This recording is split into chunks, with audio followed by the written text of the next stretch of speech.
नमस्कार, सुप्रभात। स्वागत है आपका। आपके साथ मैं हूं अमृता चौरसिया। एक नजर हेडलाइंस पर। नए उपराष्ट्रपति वेंकैया नायडू 11 अगस्त को लेंगे शपथ। संवैधानिक मूल्यों की रक्षा का वादा। उपराष्ट्रपति मोहम्मद हामिद अंसारी का 10 अगस्त को विदाई समारोह।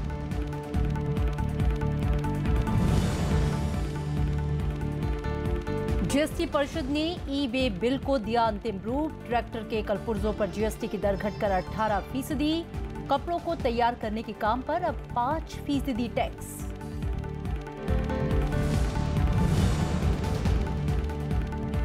अर्थशास्त्री राजीव कुमार होंगे नीति आयोग के नए उपाध्यक्ष। अरविंद पनगड़िया की लेंगे जगह। विनोद पॉल बनाए गए नए सदस्य।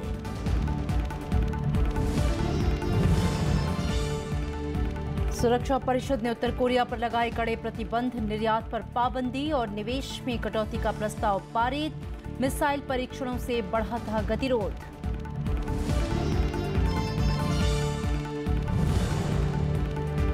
और कोलंबो टेस्ट के चौथे दिन 2 विकेट पर 209 रन के आगे खेलेगा श्रीलंका। पारी की हार से बचने के लिए 231 रन की जरूरत।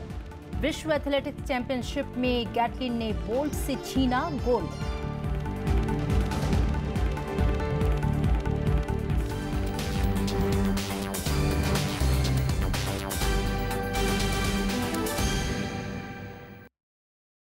एम वेंकैया नायडू देश के नए उपराष्ट्रपति होंगे। उन्होंने कल हुए चुनाव में गोपाल कृष्ण गांधी को मात दी। जीत के बाद वेंकैया नायडू ने समर्थन के लिए सांसदों का आभार जताया। तो वहीं गोपाल कृष्ण गांधी ने वेंकैया नायडू को उनकी जीत पर बधाई दी है। उपराष्ट्रपति चुनाव में एनडीए के उम्मीदवार एम वेंकैया नायडू ने जीत दर्ज की है। मतदान के बाद आए नतीजों में उन्होंने विपक्ष के उम्मीदवार गोपाल कृष्ण गांधी को हराया। एम वेंकैया नायडू को 516 वोट मिले, वहीं गोपाल कृष्ण गांधी को 244 वोट मिले। Said quota was 381. As all of you are aware, the value of votes for the presidential election is 1. Shri Venkaiah Naidu M has secured 516 votes as first preference votes, and Shri Gopala Krishna 244 votes. As the first preference vote secured by Shri Venkaiah Naidu M was greater than the requisite quota, I, in my capacity as returning officer, declare Shri Venkaiah Naidu M duly elected to the office of the Vice President of India. M Venkaiah Naidu ने जीत के लिए सभी का शुक्रिया अदा किया। जो उपराष्ट्रपति का दायित्व निभाते समय जो भी काम मुझे करना है उसको सही ढंग से, सही पद्धति में, उचित मात्रा में मैं करने के लिए प्रयास करूंगा। और साथ ही साथ संसद से लोगों का जो अपेक्षा है, विशेष रूप में उपराष्ट्रपति राज्यसभा का चेयरमैन के रूप में भी व्यवहार करना चाहिए, दायित्व संभालना चाहिए। इसलिए राज्यसभा का जो भूमिका है, जो संविधान निर्माताओं ने राज्यसभा के बारे में जो सोचा, जो व्यवस्था बनाया, उसको भी ध्यान में रख के, और इस बीच में जिन महानुभावों ने उस पद में बैठ के उसका गरिमा बढ़ाया, उन लोगों का उस जमाना का पूरा अनुभव को भी ध्यान में रख के मेरे ओर से पूरा प्रयास होगा राज्यसभा को भी एक सक्षम और उपयुक्त सभा के रूप में लोकतंत्र में अपना भूमिका निभाने के लिए मैं पूरा कोशिश करूंगा और सबको साथ लेकर आगे बढ़ने के लिए प्रयास करूंगा। विपक्ष के उम्मीदवार गोपाल कृष्ण गांधी ने जीत के लिए एम वेंकैया नायडू को बधाई दी है। Voted for me, I refer to those who have voted for me, and I believe the number that has voted for me is beyond the expectations of certain calculations. I thank all of them very deeply and sincerely. 11 अगस्त को राष्ट्रपति रामनाथ कोविंद नवनिर्वाचित उपराष्ट्रपति M Venkaiah Naidu को शपथ दिलाएंगे। उपराष्ट्रपति मोहम्मद हामिद अंसारी का कार्यकाल 10 अगस्त को पूरा हो रहा है। अखिलेश सुमन के साथ कृति मिश्रा, राज्यसभा टीवी। उपराष्ट्रपति मोहम्मद हामिद अंसारी ने नवनिर्वाचित उपराष्ट्रपति एम वेंकैया नायडू को बधाई दी है। बेंगलुरु दौरे पर गए मोहम्मद हामिद अंसारी ने एम वेंकैया नायडू से टेलीफोन पर बात की। उन्होंने उपराष्ट्रपति और राज्यसभा के सभापति के रूप में भावी भूमिका के लिए एम वेंकैया नायडू को शुभकामनाएं दी। मोहम्मद हामिद अंसारी का कार्यकाल 10 अगस्त को पूरा हो रहा है। इसी दिन संसद भवन के GSC बालयोगी सभागार में उनकी विदाई के लिए समारोह का आयोजन किया जाएगा। एम वेंकैया नायडू की जीत पर राष्ट्रपति, प्रधानमंत्री और कांग्रेस अध्यक्ष समेत अनेक हस्तियों ने बधाई दी। एनडीए में जहां जश्न का माहौल है तो वहीं विपक्ष हार स्वीकार करते हुए इसे विचारधारा की लड़ाई बता रहा है। उपराष्ट्रपति चुनाव में वेंकैया नायडू की जीत पर राष्ट्रपति रामनाथ कोविंद, उपराष्ट्रपति मोहम्मद हामिद अंसारी और प्रधानमंत्री नरेंद्र मोदी ने बधाई दी है। सत्ताधारी एनडीए में अभी जश्न का माहौल है।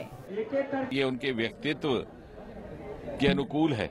वेंकैया जी का व्यक्तित्व ऐसा है कि पार्टी लाइन, कोई भी दल हो, कोई भी संगठन हो, कोई भी वर्ग हो, कोई भी देश का क्षेत्र हो, हर प्रदेश में, हर क्षेत्र में वो लोकप्रिय है। और मैं आपको आज एक बात विश्वास के साथ कहता हूं कि वो लोग भी जो शायद अपनी राजनीतिक दलों की मजबूरी के कारण वेंकैया जी के खिलाफ मतदान किए हों, दिल्ली में चाहते होंगे कि वेंकैया जी के हक में हम वोट डालें। एक साधारण परिवार से उपराष्ट्रपति बनना ये एक पूरे भारतवर्ष के लिए गर्व की बात है। उनके लिए बहुत ही गर्व की बात है, बहुत खुशी की बात है कि सभी दलों में इतनी लोकप्रियता है भारतीय जनता पार्टी और एनडीए प्लस के उम्मीदवार श्री वेंकैया नायडू गारू के लिए। देश की राजनीति, देश की संसद, देश की परंपरा को समझते हैं, सबों का सम्मान करते हैं, तो उनकी अगुवाई में भारतीय संवैधानिक आचरण और आगे बढ़ेगा। हमारे लिए बहुत खुशी की बात है, इसलिए कि पहली बार हमारे एक तेलुगु व्यक्ति जो है इतने बड़ी उपराष्ट्रपति पद पे जाना, ये हमारे लिए बहुत ही गर्व की बात है। और उनकी जो कैरियर है बहुत बड़ी कैरियर है। बहुत हमारे लिए भी, एनडीए के लिए भी बधाई, भारतीय जनता पार्टी के लिए बधाई का अवसर है, क्योंकि 4 संवैधानिक पदों पे भारतीय जनता पार्टी के कार्यकर्ता, राष्ट्रपति, उपराष्ट्रपति, प्रधानमंत्री, लोकसभा स्पीकर, और आज वाकई हमारे लिए खुशी का दिन है, बधाई का दिन है। और वेंकैया जी का जो अनुभव है उसका लाभ देश को भी होगा, राज्यसभा को भी होगा। जीता एनडीए का उम्मीदवार, उपराष्ट्रपति जीता, ये स्पीकर है, प्रधानमंत्री है, अब बचा क्या है? सारा क्रेडिट जाता है जो इस सरकार ने पिछले 3 साल जो काम किया है, ये क्रेडिट जाता है वेंकैया जी की पर्सनालिटी को, जिसने क्रॉस पार्टी लाइन उनकी इतनी बड़ी एक्सेप्टेबिलिटी है। विपक्ष ने भी वेंकैया नायडू को बधाई दी है। 19 दलों के साझा उम्मीदवार गोपाल कृष्ण गांधी की हार के बावजूद विपक्ष फिलहाल आश्वस्त दिख रहा है। कांग्रेस नेता गुलाम नबी आजाद और सीपीएम महासचिव सीताराम येचुरी समेत कई नेताओं ने इसे विचारधारा की लड़ाई करार दिया। आइडियोलॉजी की बात थी और विपक्ष हमेशा हार हो या जीत हो, आइडियोलॉजी पे कभी भी कंप्रोमाइज नहीं करती। यही कारण था, चाहे हमारे पास संख्या नहीं थी, लेकिन पूरे विपक्ष में मैं धन्यवाद करता हूं उन 18-19 राजनीतिक दलों का, विपक्ष के, जिन्होंने एनडीए के खिलाफ वोट दिया। ये बात कर रहे हैं 19 विपक्षी पार्टियों के एमपीओ ने वोट डाला। उनमें से अगर कुछ ऐसी बात हुई, कोई इनवैलिड हुआ या क्रॉस वोटिंग हुई, वो अपने पार्टियां वो उसके बारे में देखेंगे। लेकिन बात यह है कि पिछले बार प्रेसिडेंट से ज़्यादा वोट इस बार हमें विपक्ष को मिले। And this is a political fight, as we always said, is a fight between 2 political trends. उपराष्ट्रपति चुनाव में वेंकैया नायडू को 516 और गोपाल कृष्ण गांधी को 244 वोट मिले। नवविक्रम सिंह के साथ अनु दीवान, राज्यसभा टीवी। और इस मौके पर हमारे संवाददाता प्रणव गोस्वामी ने नवनिर्वाचित उपराष्ट्रपति एम वेंकैया नायडू की सुपुत्री दीपा वेंकट से खास बातचीत की। हमारे साथ हैं दीपा जी, वेंकैया नायडू जी की सुपुत्री। दीपा जी, क्या कहेंगे, आज इतने बड़ा दिन है, इतनी ऐतिहासिक जीत हुई है वेंकैया जी की, क्या कहेंगे? नहीं, बहुत ही आनंद है और बहुत ही ये जो आज बहुमत मिला है, ये तो क्योंकि ये जीत कुछ लोगों ने चुना है, लेकिन उन कुछ लोगों को पूरा देश के लोग ने चुना है। और उन सभी लोगों ने पार्टी के सभी पार्टियों से है जो नायडू जी के ऊपर उनका उम्मीद रख के उनको चुना था और इतना बड़ी जिम्मेदारी उनके ऊपर सौंपे तो बहुत ही जी। एक सिर्फ आखिरी सवाल करूंगा कि देश के उपराष्ट्रपति वो ज़रूर बन गए हैं, लेकिन वो आपके पिता हैं। एक पिता के तौर पर और एक इतने बड़े नेता के तौर पर आपने जो देखा है, किस तरह का व्यक्तित्व, क्या हम जो जिन वेंकैया नायडू को जानते हैं क्या घर में भी वैसे ही है? बिल्कुल वैसे ही है, क्योंकि उन्हें एक ही पर्सनालिटी है, जो अंदर है वो बाहर वही है, लेकिन थोड़ा बहुत घर में होने के नाते थोड़ा बहुत फ़र्क होता है, लेकिन उससे डिसिप्लिन के बारे में जाने जाते हैं, अपनी वाक चतुर, उनकी बातचीत, उनको सबको लेकर चलना, ये सब क्वालिटीज़ वेंकैया नायडू जी में है क्या? हाँ, वो सभी क्वालिटीज़ है, वो सब देखते देखते हम भी ऐसे आ गए, लेकिन उनमें से अगर 1% भी हम सभी में है तो आई थिंक बहुत बड़ी खुशी का एक लम्हा है दीपा जी के लिए। वेंकैया नायडू जी की सुपुत्री हैं और जाहिर तौर पर देश के अगले उपराष्ट्रपति के तौर पर अपने पिता को उस पद पर बैठते देखना एक निजी तौर पर भी एक बेहद खुशी का एक पल है पूरे नायडू परिवार के लिए और साथ ही एनडीए और देश के लिए। कैमरा पर्सन जुनैद के साथ प्रणव गोस्वामी, राज्यसभा टीवी। और इस मौके पर उनकी नातिन ने भी अपनी खुशी का इजहार किया। I think the main he came up with his hard work, so I think that's the main thing I have learned from him, and there are many more qualities I have to learn. Goa में पणजी और वालपुई निर्वाचन क्षेत्रों में 23 अगस्त को होने वाले विधानसभा उपचुनाव के लिए नामांकन प्रक्रिया पूरी हो गई है। कल नामांकन का आखिरी दिन था। इन दोनों सीटों पर कुल 11 उम्मीदवारों ने पर्चा भरा है। पणजी सीट से बीजेपी के वरिष्ठ नेता और मुख्यमंत्री मनोहर पर्रिकर, कांग्रेस के गिरीश चोडनकर और गोवा सुरक्षा मंच के आनंद शिरोडकर समेत कुल 6 उम्मीदवार मैदान में हैं। वालपुई सीट पर बीजेपी नेता और स्वास्थ्य मंत्री विश्वजीत राणे और कांग्रेस के राय रवि नाइक सहित 3 अन्य उम्मीदवार चुनाव लड़ रहे हैं। नामांकन पत्रों की जांच 7 अगस्त को होगी, जबकि 9 अगस्त तक नाम वापस लिए जा सकते हैं। केरल में लगातार हो रही राजनीतिक हिंसा को रोकने के लिए आज राज्य सरकार ने सर्वदलीय बैठक बुलाई है। हिंसा की हालिया घटनाओं को देखते हुए यह फैसला किया गया। सभी दलों ने अपने अपने कार्यकर्ताओं को किसी भी तरह की हिंसा से दूर रहने का निर्देश दिया है। इस बीच वित्त मंत्री अरुण जेटली भी आज राजनीतिक हत्याओं के विरोध में केरल के दौरे पर हैं। इस दौरान अरुण जेटली आरएसएस कार्यकर्ता राजेश के घर भी जाएंगे।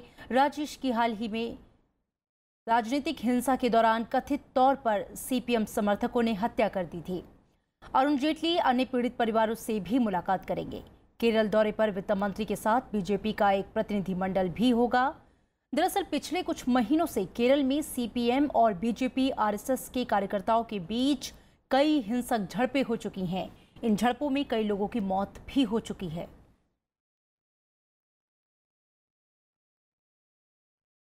गुजरात में कांग्रेस उपाध्यक्ष राहुल गांधी की यात्रा के दौरान दुर्व्यवहार के आरोप में पुलिस ने एक आरोपी को गिरफ्तार किया है।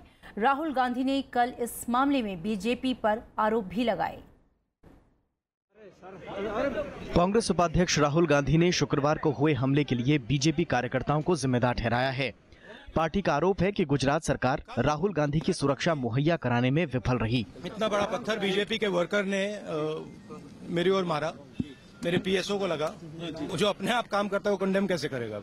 उन्हीं के लोगों ने किया है, तो वो कंडेम कैसे कर सकते हैं? बीजेपी ने राहुल के आरोपों को खारिज किया है। पूरा आरोप बेबुनियाद और निराधार है।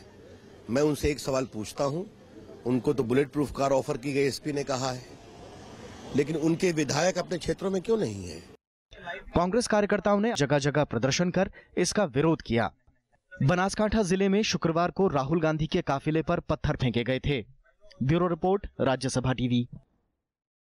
वस्तु और सेवा कर परिषद ने कपड़ों को तैयार करने के जॉब वर्क पर जीएसटी दर को 18% से घटाकर 5% करने का फैसला किया है। शनिवार को हुई बैठक में ट्रैक्टर के कुछ कलपुर्जों पर कर की दर 28 से घटाकर 18% करने को मंजूरी दी गई। वित्त मंत्री अरुण जेटली की अगुवाई वाली काउंसिल ने ई वे बिल को अंतिम रूप दिया। इसके तहत 50,000 रुपये से अधिक मूल्य की वस्तुओं को बेचने के लिए 10 किलोमीटर से अधिक की दूरी पर ले जाने पर पहले उसका रजिस्ट्रेशन कराना होगा। उन्होंने बताया कि 71 लाख से अधिक करदाता जीएसटी के तहत आ गए हैं, तो वहीं करीब 16 लाख नए रजिस्ट्रेशन के लिए आवेदन आए हैं। काउंसिल की अगली बैठक सितंबर को हैदराबाद में होगी। अब ई-वे बिल के माध्यम से 50,000 से ऊपर तक के जो सामान है उसको आप आवाजाही कर सकेंगे। और दूसरा एक महत्वपूर्ण निर्णय है कि वर्क्स कॉन्ट्रैक्ट और जो सरकारी वर्क्स कॉन्ट्रैक्ट है उसमें 5%, 12% और जो टेक्सटाइल, कारपेट्स, इनमें जो वर्क्स कॉन्ट्रैक्ट है उसमें जो है 5% का कर निर्धारण किया गया। Clear campaign to say that in these items this was the tax before, this is the tax now, and consumer consciousness will be built while a system can be created to identify those items when the price has not come down. यहाँ रुकेंगे एक break के लिए। आप देखते रहिए Rajya Sabha TV.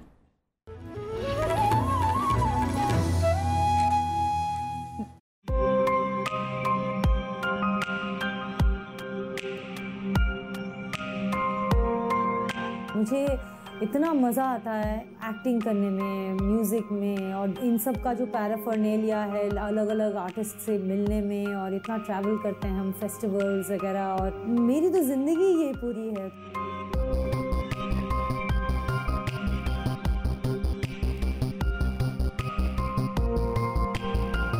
तो मुझे ऐसा लगता था कि मेरी तस्वीर देख के मुझे कोई क्यों कास्ट करेगा। नमस्कार, मैं हूँ तनिष्ठा चैटर्जी।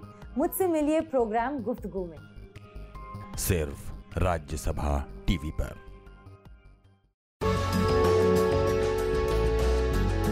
जिस दिन पाकिस्तान एक सहज देश होगा, एक एंटी इंडियन नेशन नहीं होगा बल्कि एक अपने आप में एक देश होगा, तब वो इस साझा विरासत को स्वीकार करेगा ही। राजेंद्र माथुर का लेखन तथ्यपरक और पक्के इतिहास बोध के साथ होता था। उनकी नजर, उनका शहर। देखिए राजेंद्र माथुर पर एक खास कार्यक्रम।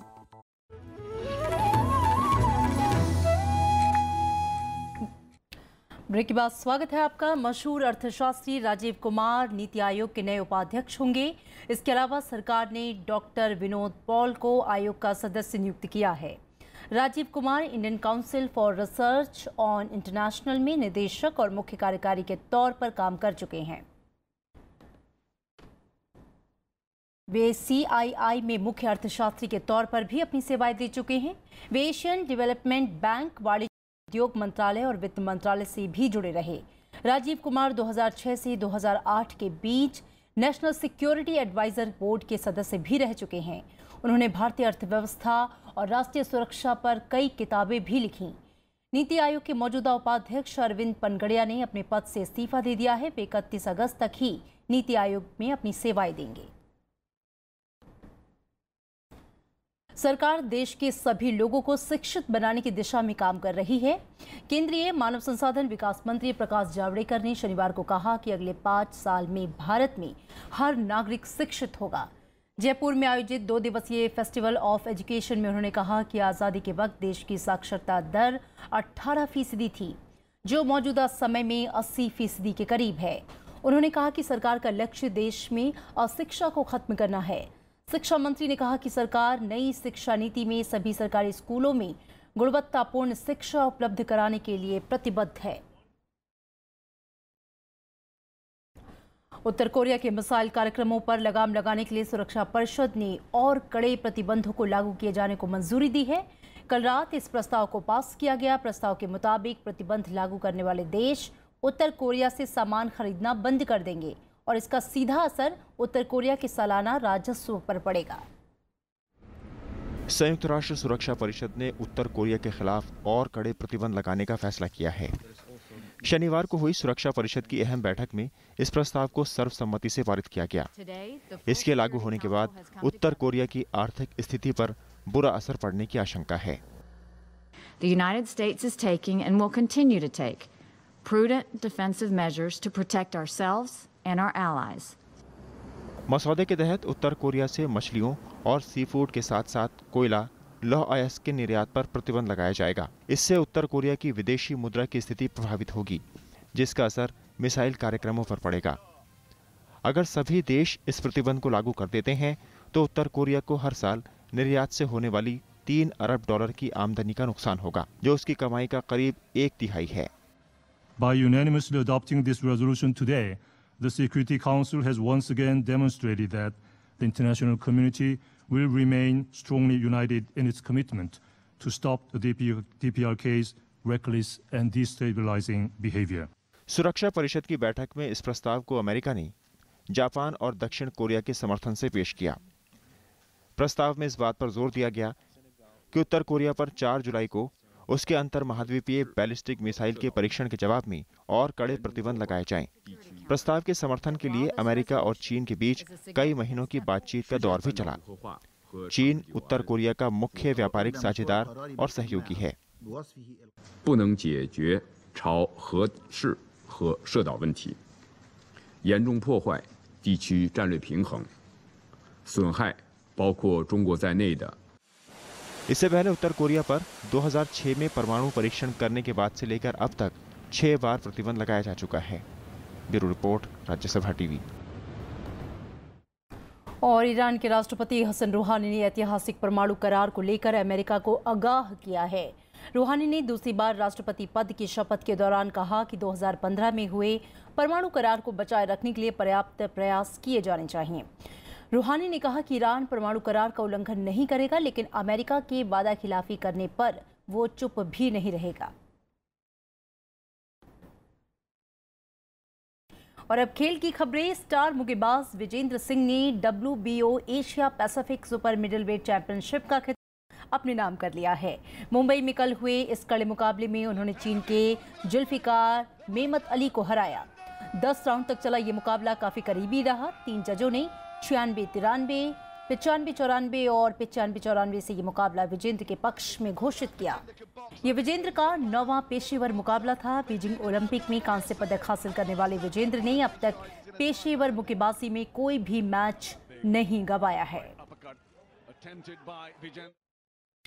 चैंपियन रेसर उसेन बोल्ट अपने आखिरी मुकाबले में उलटफेर का शिकार हो गए। वर्ल्ड एथलेटिक्स चैंपियनशिप की 100 मीटर प्रतिस्पर्धा में उन्हें अमेरिका के जस्टिन गैटलिन के सामने कांस्य पदक से ही संतोष करना पड़ा। गैटलिन ने 9.92 सेकंड में रेस पूरी करके स्वर्ण पदक अपने नाम किया, जबकि रजत पदक अमेरिका के ही क्रिस्टिन कोलमैन के नाम रहा, जिन्होंने 9.94 में रेस पूरी कर स्वर्ण पदक के प्रबल दावेदार माने जा रहे उसेन बोल्ट 9.95 सेकंड के साथ तीसरे स्थान पर रहे। बोल्ट ने साल 2015 में बीजिंग में हुई वर्ल्ड चैंपियनशिप में गैटलिन को मात दी थी, लेकिन लंदन में वो पिछला प्रदर्शन नहीं दोहरा सके। 8 ओलंपिक स्वर्ण जीतने वाले उसेन बोल्ट अगली बार वर्ल्ड एथलेटिक्स चैंपियनशिप में नजर नहीं आएंगे। भारत श्रीलंका के बीच दूसरे टेस्ट मैच में भारत की पकड़ बरकरार है। आज चौथे दिन का खेल खेला जाएगा। कल तीसरे दिन का खेल खत्म होने तक श्रीलंका ने 200 रन बना लिए थे। भारत को अब भी 230 रनों की बढ़त है। श्रीलंका की ओर से कुशल मेंडिस ने 110 रन बनाए। आर अश्विन की फिरकी और तेज गेंदबाजी की बदौलत भारत ने दूसरे टेस्ट में भी शिकंजा कस लिया है। हालांकि फॉलो ऑन खेलते हुए दूसरी पारी में बल्लेबाजों के जुझारू खेल के सहारे श्रीलंका ने तीसरे दिन 2 विकेट के नुकसान पर 209 रन बना लिए हैं, लेकिन वो अब भी भारत से 230 रन पीछे है। दूसरी पारी में कुशल मेंडिस ने 110 रन बनाए, वहीं करुणारत्न ने 92 और पुष्प कुमार 2 रन बनाकर क्रीज पर हैं। इससे पहले भारत के 622 रन का पीछा करते हुए श्रीलंकाई टीम पहली पारी में 183 रन पर ही ढेर हो गई। पहली पारी में भारत की तरफ से आर अश्विन ने 5 विकेट हासिल किए, वहीं शमी और रविंद्र जडेजा ने 2-2 विकेट लिए। इससे पहले बल्लेबाजों के शानदार प्रदर्शन की बदौलत भारत ने पहली पारी में 9 विकेट पर 622 रन बनाकर पारी घोषित कर दी। पहली पारी में भारत की तरफ से चेतेश्वर पुजारा ने 133 और अजिंक्य रहाणे ने 132 रनों की शानदार शतकीय पारी खेली। 3 टेस्ट मैचों की सीरीज में भारत 1-0 से आगे है। Bureau report, Rajya Sabha TV. मानव इतिहास का आज सबसे दर्दनाक दिन है। आज ही के दिन जापान के हिरोशिमा शहर पर परमाणु बम गिराया गया था। इसके बाद मची तबाही जापान और इंसानियत को गहरी चोट दे गई।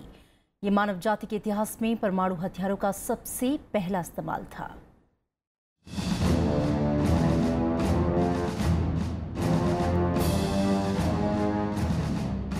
6 अगस्त 1945। इस दिन दुनिया ने तबाही का ऐसा मंजर देखा जिसे पहले कभी नहीं देखा गया था। दूसरे विश्व युद्ध के दौरान इसी तारीख को अमेरिका ने जापान के शहर हिरोशिमा पर परमाणु बम से हमला किया। इतिहास की इस तारीख को काले धब्बे के रूप में देखा जाता है। दुनिया में यह पहला परमाणु हमला था। मौत बरसाने वाले परमाणु बम को लिटिल बॉय का नाम दिया गया। इस हमले में 1,40,000 लोग मारे गए तो वहीं लाखों लोग परमाणु विकिरण का शिकार हुए। बम ने 13 वर्ग किलोमीटर के इलाके को पूरी तरह बर्बाद कर दिया। शहर की ज्यादातर इमारतें राख हो गईं। अभी हिरोशिमा के आंसू सूखे भी नहीं थे कि 3 दिन बाद अमेरिका ने एक बार फिर आसमान से मौत बरसा दी। 9 अगस्त 1945 को निशाना बना जापान का ही दूसरा शहर नागासाकी। इस दूसरे परमाणु बम का नाम था फैटमैन। इसकी जद में आकर 74,000 से ज्यादा सांसें थम गईं। इन विनाशकारी घटनाओं के बाद जापान ने 14 अगस्त 1945 को हथियार डाल दिए। 70 साल पहले जो जख्म इंसानियत को मिला उसकी दहशत आज भी बरकरार है। परमाणु हमले ने दूसरे विश्व युद्ध की तस्वीर बदल कर रख दी। दुनिया के कई देश सकते में थे। परमाणु हमले से हुए नुकसान का अंदाजा दुनिया आज भी सही ढंग से नहीं लगा पाई है। Bureau report, Rajya Sabha TV. और अब चलते चलते एक नजर हेडलाइंस पर। नए उपराष्ट्रपति वेंकैया नायडू 11 अगस्त को लेंगे शपथ। संवैधानिक मूल्यों की रक्षा का वादा। उपराष्ट्रपति मोहम्मद हामिद अंसारी का 10 अगस्त को विदाई समारोह।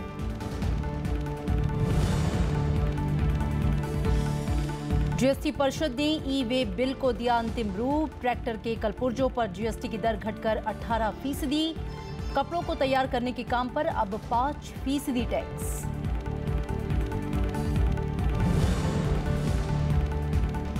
अर्थशास्त्री राजीव कुमार होंगे नीति आयोग के नए उपाध्यक्ष। अरविंद पनगड़िया की लेंगे जगह। विनोद पॉल बनाए गए नए सदस्य।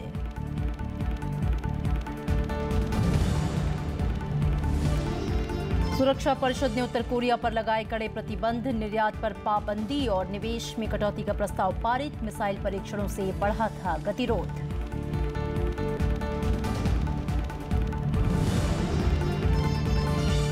और कोलंबो टेस्ट के चौथे दिन 2 विकेट पर 209 रन के आगे खेलेगा श्रीलंका। पारी की हार से बचने के लिए 231 रन की जरूरत। विश्व एथलेटिक्स चैंपियनशिप में गैटलिन ने बोल्ट से छीना गोल्ड।